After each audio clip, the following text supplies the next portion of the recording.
Today, Defense Secretary Pete Hegseth travels to the Guantanamo Bay naval base for the first time since his confirmation. Officials will brief him on all mission operations, including the ongoing effort to transfer migrants there. But his visit to the island comes as the Trump administration reportedly paused detainee tent construction over concerns that the facilities lack air conditioning or electricity. Let's bring in CBS News senior national security correspondent Charlie D'Agata for all things Pentagon. Charlie, thank you for joining us here today. Is part of Hegseth's mission there to keep detainee housing construction going? Yeah, well, Hegseth wrote on X today that he was wheels up for the trip. This is how we learn about these things now. He's going to tour the base facilities and will receive briefings on operations supporting illegal immigration deportations. That was the statement from the Pentagon. It underscores the department's commitment to ensuring the security, et cetera, et cetera. So in real terms, I think you can look at this as like a progress report, okay, to see how the construction's going. In fact, he was supposed to travel there at the end of last week, but officials I spoke to said maybe one of the reasons for the delay is that it wasn't presentable yet.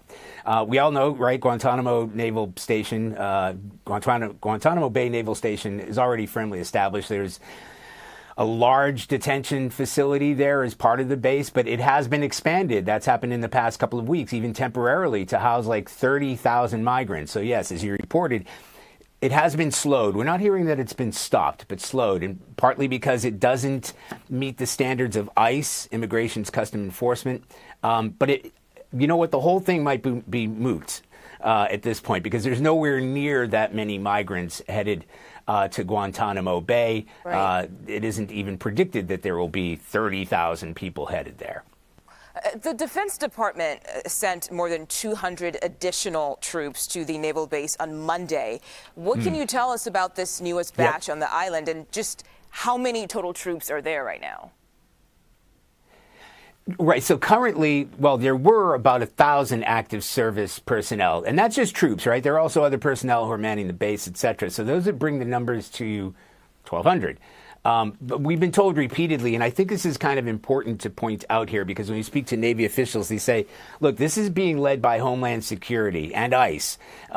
There are forces there because it includes that huge naval contingent, because after all, it is a naval base. But they are there to augment, you'll hear that a lot, to augment the needs of DHS and ICE. So the question is whether, that tent city, for want of a better word, will be broadened to house 30,000 migrants, or they'll see it as a sort of a clearinghouse.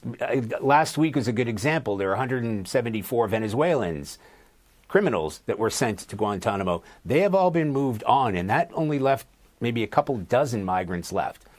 Okay. And Charlie, while we have you, Hegseth met with the Saudi's defense minister on Monday, after which he then talked about why he controversially dismissed the 3 top lawyers for the armed services. So what can you tell us about this?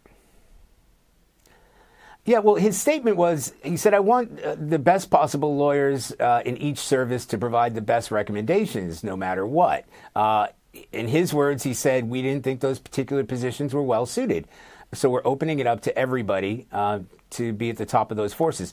So we know the 3 JAGs, or Judge Advocates General. They've been identified: Lieutenant Joseph Berger III, Air Force Lieutenant Charles Plummer, Rear Admiral Leah M. Opening it up, as the Secretary said, it suggests they're looking for more like-minded individuals. But, it's caused a stir here, real concerns. I spoke to a think tank advisor who said that, those lawyers are there to essentially maintain the rules of engagement. And this would suggest, the idea that it would suggest lawlessness or being tolerant of lawlessness of the forces in the field, it could be potentially damaging. So, critics have said, if you're about to break the law, get rid of the lawyers, right? These are the watchdogs for the behavior of U.S. troops in the field.